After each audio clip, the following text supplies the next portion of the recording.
sen yürek minesi.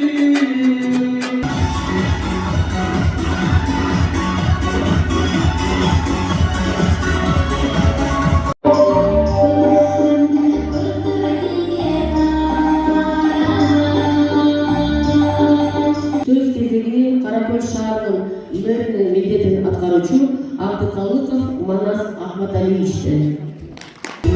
Salamatsızlar, Mantu Karakol şahri toplumları 3. dekabr münçülüğü çektirgen jararlarının korkuğu günü bazıları tuttu. Kendi özümüzde malum olgunday bu kerada bu jakşı adam olup eseplenir. Çocuklar tahlilciga aytmoqchi har bir jararning bo'lg'usi bo'ldi siyosiy jashuv qatnashuvi biz uchun ma'lum. O'shandaqdan har bir mumkinchiligi cheklangan jararni bugun qo'lga kiritishni istaydi. Jana ishni ma'lumotlarga aytib ketaylik.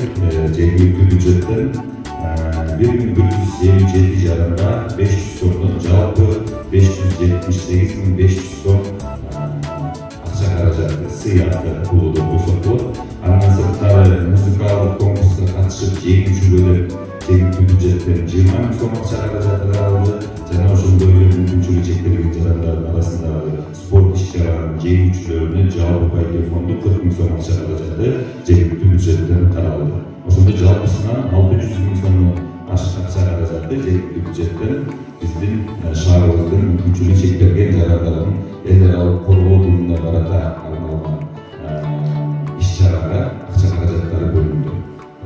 Sizler bizning qo'limizdan Ruscha aytganda nезаменимый части bo'lasizlar. Biz barimizlarni yaxshi ko'ramiz, sevamiz.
Bir gezdirse gerek kızım, çarçıma akbar bir bayla.